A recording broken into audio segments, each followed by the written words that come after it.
तो भैया नीट का एक बहुत अच्छा सवाल, आपने भी टैंक वाला देखा था, जो बच्चे एडवांस की प्रिपरेशन कर रहे हैं इनका काफी अच्छा सवाल है, जरूर इसको देख लीजिएगा। मैं यहाँ पे 4 मेथड जल्दी जल्दी डिस्कस करने वाला हूँ, मेरे पास समय थोड़ा सा कम है। ध्यान से देखिएगा, डायग्राम कुछ इस प्रकार का दे रखा था, वाई नॉट गिवन नहीं था तो थोड़ी देर के मान लेते हैं कि भाई साहब वाई नॉट की वैल्यू 0 है, नेगलेक्ट कर दिया, नीट वालों ने बात पे ध्यान नहीं दिया।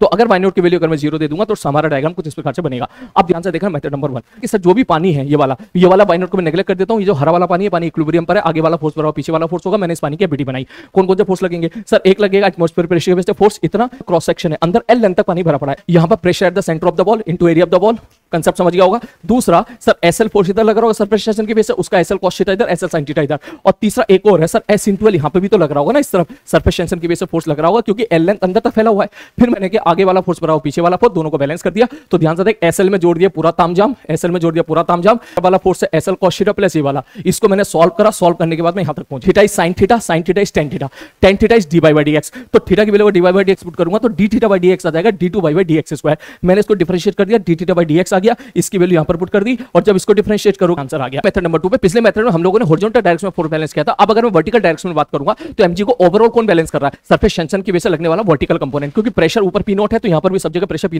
नॉट है। ऊपर वाला फोर्स कितना हो जाएगा सर? वो हो जाएगा एसएल साइन थीटा, जिसने इसके टोटल मास को बैलेंस कर दिया। यहां छोटी सी मैथ से, बड़ी प्यारी मैथ से ध्यान से देखना सर, एसएल साइन थीटा ऊपर वाला फोर्स हो गया, नीचे वाला फोर्स कितना होगा सर? ये पूरा का पूरा पानी का मास, तो मैंने लिख दिया डीएम इंटू जी, मतलब टोटल मास। ये मैंने क्या पकड़ा? मैंने एक्स पे जाकर डीएक्स लेने का छोटा सा एलिमेंट पकड़ा, मान लिया कि डिस्टेंस वाई है, छोटे से का पानी का मास क्या लिखूंगा सर? डेंसिटी इंटू उसका वॉल्यूम, डेंसिटी इंटू इसका एरिया, एरिया कितना हो जाएगा? बाई इंटू डीएक्स, ये इसका एरिया आ गया। और ये पूरा पानी कितने अंदर तक एल लेंथ तक भरा पड़ा है, एल से मल्टीप्लाई कर दिया, पूरा वॉल्यूम आ गया। और उसके बाद बड़ी प्यारी सी मैथ से स्क्रीन पॉज करके देख लीजिएगा, आपका आंसर यहां से फिर से अगेन मैच कर गया। यहां फिर से मुझे डी थीटा बाई डीएक्स की आवश्यकता पड़ी, जिसको मैंने d two x by dx square मैंने वैल्यू पुट करी, तो आपका सेम आंसर वही मैच कर गया। तो चलते हैं अगले मेथड, मेथड नंबर 3 की तरफ। याद कीजिए हम कभी डुक्की मेथड पढ़ा करते थे कि एक जगह से जाओ दूसरी जगह से निकलो, प्रेशर की इक्वेशन लिखते चले जाओ। तो उसी प्रकार से मैं यहां पर अगर रेडियस ऑफ कर्वेचर इन्फिनिटी मान लूं, ऑब्वियसली यहां पर दिख रहा है, यहां पर तो ये स्ट्रेट लाइन बना हुआ है, तो जैसे यहां से यहां जाऊंगा प्रेशर में कोई चेंज नहीं आएगा, ऊपर की तरफ जाओगे प्रेशर रो जी बाई के सबसे कम हो जाएगा, और जैसे ही मैं बाहर निकलूंगा तो प्रेशर में एस अपॉन आर का इंक्रीमेंट आ जाएगा। तो that means rho g by बराबर आप सीधा लिख सकते हो एस अपॉन आर। अब ये आर क्या है? इस जगह की रेडियस ऑफ कर्वेचर, ये वाला फॉर्मूला होता है। अब सर इसमें हमारे पास एक इंफॉर्मेशन दे रही है कि थीटा बहुत छोटा है। थीटा बहुत छोटा है का मतलब क्या होगा? D y by D x बहुत ही छोटा है।